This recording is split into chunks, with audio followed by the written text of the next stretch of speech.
Buenos días. Bueno, hoy vamos a continuar con Adorno, pero más específicamente vamos a hablar ahora del pensamiento de Adorno, porque la vez pasada hablamos de una obra que él componía junto con Horkheimer, que era Dialéctica del Iluminismo. Y ahora, dentro de una continuidad absoluta de la temática y de la reflexión, vamos a hablar de obras puramente de Adorno, por ejemplo, de dialéctica negativa. Habíamos visto entonces la vez pasada cómo el iluminismo, según el pensamiento de la Escuela de Frankfurt, había caído en una especie de aporía, de paradoja, de contradicción, porque habiendo querido liberar al hombre de todos los miedos y de todas las oscuridades, terminó nuevamente esclavizándolo. Y esto se debía precisamente porque en tanto entendían la liberación del hombre a través de la dominación de la naturaleza, se llegaba a una especie de contrasentido que solo podía derivar en el sometimiento de ambos.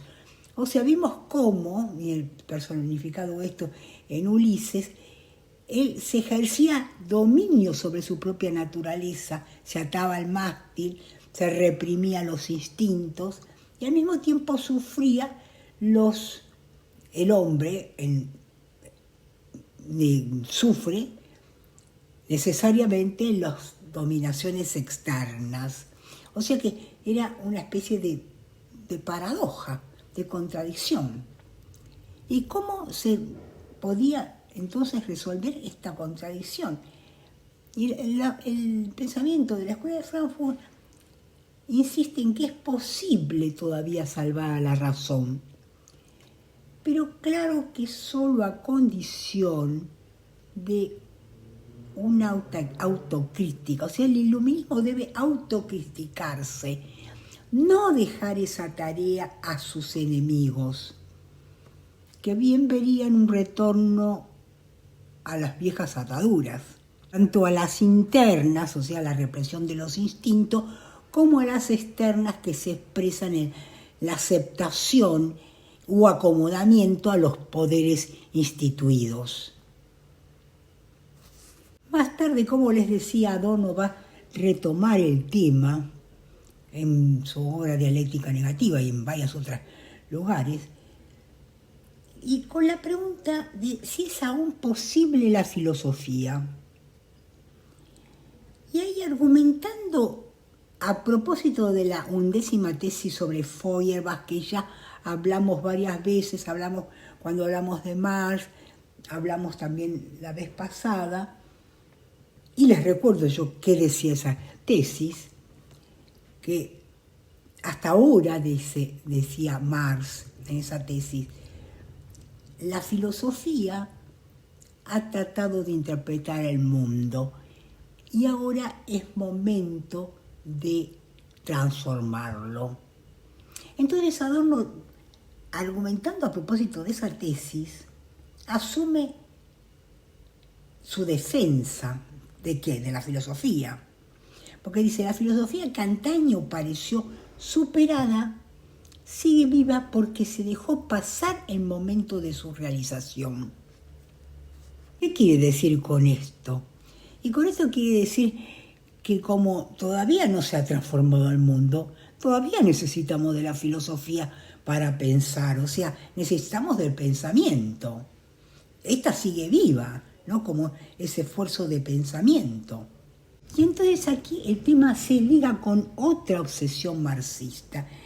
En el marxismo ortodoxo, vamos a distinguir el marxismo ortodoxo de un marxismo más amplio, tiene la idea de que hay una indiscutida prioridad de la praxis sobre la teoría. Bueno, a mi modo de ver, una cosa media rara, porque no siempre para actuar es necesario pensar. El pensamiento es anterior a la acción. Tenemos que tener un proyecto, un plan, algo, aún para cualquier actividad mínima. Por supuesto, Adorno va a rechazar ese postulado de la prioridad de la praxis sobre la teoría. Porque desde su punto de vista, la praxis, cuando se orienta hacia fines utilitarios, comporta siempre una pérdida de experiencia y libertad. Porque la racionalidad instrumental, de la cual hemos hablado largamente la vez pasada, es razón de lo siempre igual, de lo regular, ¿no? Y tiende a cerrarse y a acatar de modo positivista lo existente. Recordemos justamente de que la escuela de Frankfurt se opone al positivismo, esa idea de atenerse a lo dado. En fin, esa transformación del mundo que se autoatribuye a la praxis no sería más que un acomodamiento de las partes para que nada escape a su control. La idea central entonces es que si no hay reflexión crítica, la praxis se transforma en aceptación pasiva de lo dado, de lo existente, en una acción ciega y racional que sería el reflejo de un mundo totalmente regimentado. Dice Adorno que la guía de esa praxis es una especie de superyo colectivo que actúa disciplinando a los individuos en nombre de la comunidad. Su modo de operar vendría a ser la organización del pensamiento en normas y reglas. Y ese es el precio que debe pagar el individuo para asegurar su pertenencia al grupo. La praxis entonces aparece como el terreno donde se produce y preserva lo ideológico. Y la señal de esto, dice Adorno, es la pregunta ¿qué hacer? ¿Qué es esa pregunta ¿qué hacer? Es la pregunta de un texto que titula un texto de Lenin, ¿qué hacer? El qué hacer es una pregunta esgrimida en contra de todo pensamiento crítico, dice Adorno, y también de toda voluntad de autonomía. Es decir, que alguien te tiene que decir qué tenés que hacer, en vez de pensar vos a partir de tu pensamiento, tratar de hacer un proyecto. Y aquí Adorno agrega algo más, porque dice que en tanto ha nacido del trabajo y con fines de autoconservación, la praxis se vincula con la esclavitud y se aleja de la libertad. En esto justamente él va a decir que se diferencia del arte, porque el arte se caracteriza por un componente de imaginación desinteresada, humor, juego. Ya después vamos a ver cuál es para Adorno el lugar del arte, porque justamente desde su punto de vista del individuo, el arte cumpliría una cierta finalidad, o sea, que a través del arte podría darse la liberación. Y sin embargo, pese a este acento puesto en la individualidad libre de presiones sociales, Adorno se mantiene equidistante y va a rechazar tanto el formalismo de la ética kantiana, que sí respeta la autonomía del individuo, pero resulta vacía de contenido, en tanto omite toda referencia a algún contexto. Y recordemos justamente que era esto del formalismo de la ética kantiana. Yo ya les dije que todos estos temas que tratamos están ya bien desarrollados en el curso, así que cualquier cosa pueden ir a las clases sobre Kant.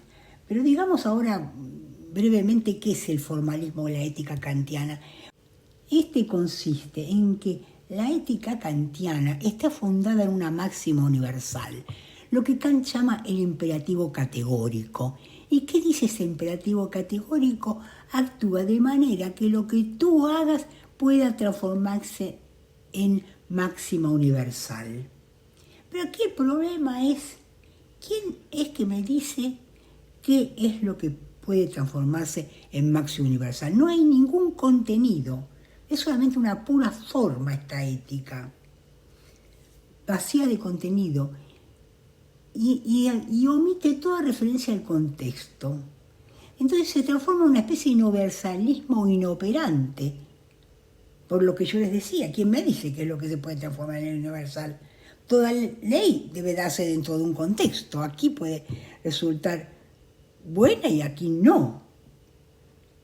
Pero también va a rechazar Adorno la ética hegeliana, que de tanto ampliar el concepto de praxis en un sentido político referido a la comunidad, termina en la subordinación del individuo a lo universal. O sea, ni individualismo extremo ni comunitarismo extremo.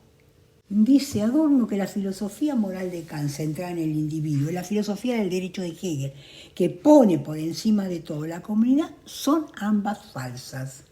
Y se impone, por lo tanto, construir una nueva figura de la praxis que asegure ese equilibrio que debe existir entre ambos componentes. Pero lo cierto es que no se puede transformar el mundo sin interpretarlo. O sea, lejos de ser estéril, la teoría tiene una fuerza productiva propia, porque ya pensar es un hacer, y la teoría es una forma de praxis. Y además hay que entender que toda verdad que se alcance ya lleva ella un impulso hacia la acción. Siempre, claro, que sobre ese pensamiento no pese la exigencia de una adaptación a lo dado.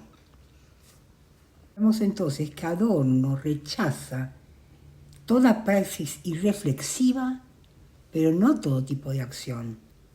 Porque el pensamiento, cuando está libre pero solo cuando está libre de exigencias pragmáticas, tiende siempre a su realización.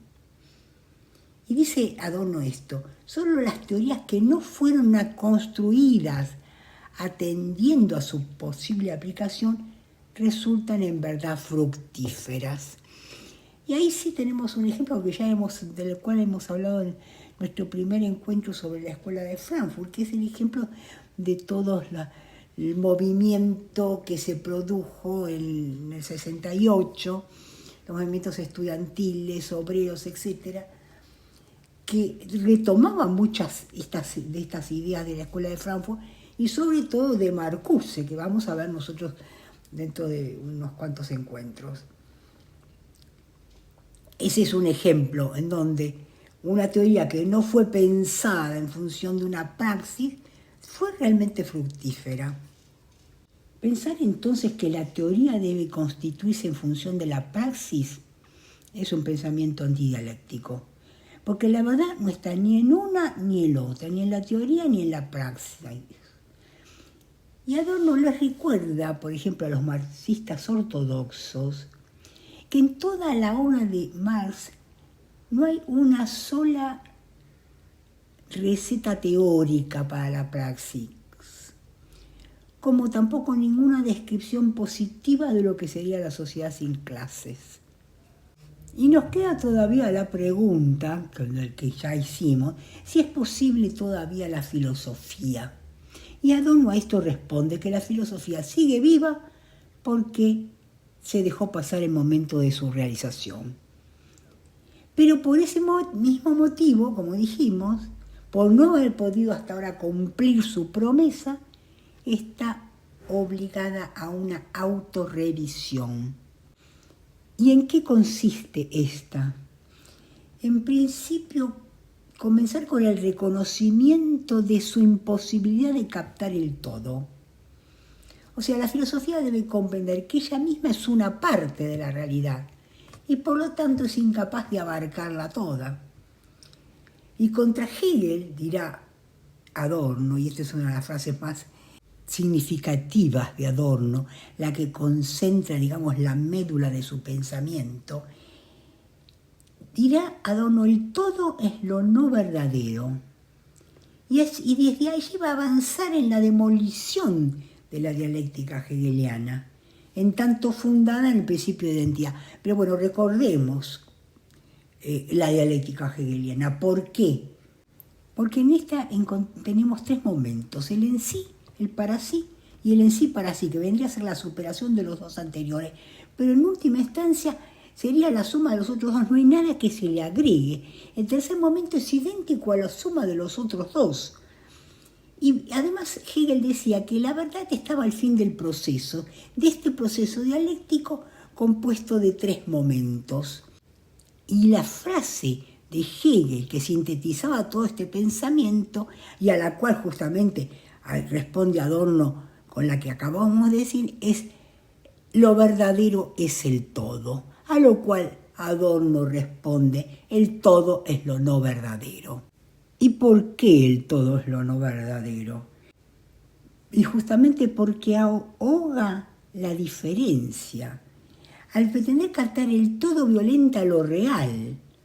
Lo simplemente distinto es dejado a un lado por disonante, y esto implica una pérdida de experiencia. O sea que la realidad es vista en un lenguaje cuasi matemático, despojada de todos sus matices, en una visión simplificada que es la del mundo tecnocrático. Visión en la cual A más B tiene como resultado la unidad de A y B. Dice Adorno que la dialéctica, para ser tal, debe renunciar a la norma de la adecuación, a la idea de que el objeto es idéntico al concepto y que todo lo resto es apariencia. ¿Por qué? Porque la apariencia no se diluye por una simple decisión del sujeto que se inclinaría a afirmar la existencia de la cosa en sí más allá de lo sensible. Ese algo concebido como pura apariencia y descalificado como tal no puede ser reducido a la forma pura del concepto, porque el concepto no es la verdad última. Si bien es necesario para conocer, la reflexión filosófica debe aspirar a algo más allá, al concreto singular, a la diferencia cualitativa, a lo particular, al detalle, aquello que desde Platón siempre ha sido rechazado por la filosofía y calificado de pura apariencia, perecedera. En fin, la filosofía debe aspirar a ese algo en que precisamente el concepto tiene su origen, porque no nace de la nada. Y la filosofía debe perderse en la amplitud de ese algo, que es el objeto, la cosa, no oprimirlo para reducirlo hasta hacerlo entrar en su sistema, porque eso supone borrar la diferencia. Eso que no se deja apresar en categorías prefabricadas. Por ejemplo, el concepto de árbol, ¿de dónde surge? Del árbol.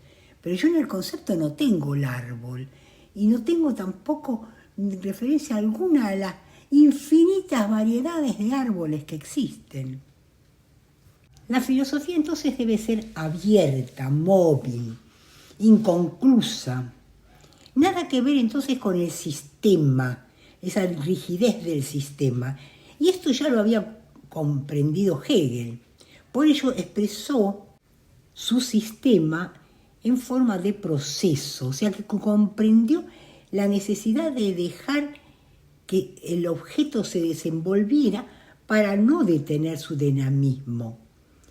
Sin embargo, la urgencia hegeliana de conciliación, de llegar a ese tercer momento de la síntesis, condena su dialéctica al mismo carácter cerrado y concluso del sistema. Todo está decidido de antemano y no hay ese ponerse en marcha, al modo como el mismo Hegel en su crítica a Kant señalaba cuando decía: hay que comenzar por echarse al agua para aprender a nadar.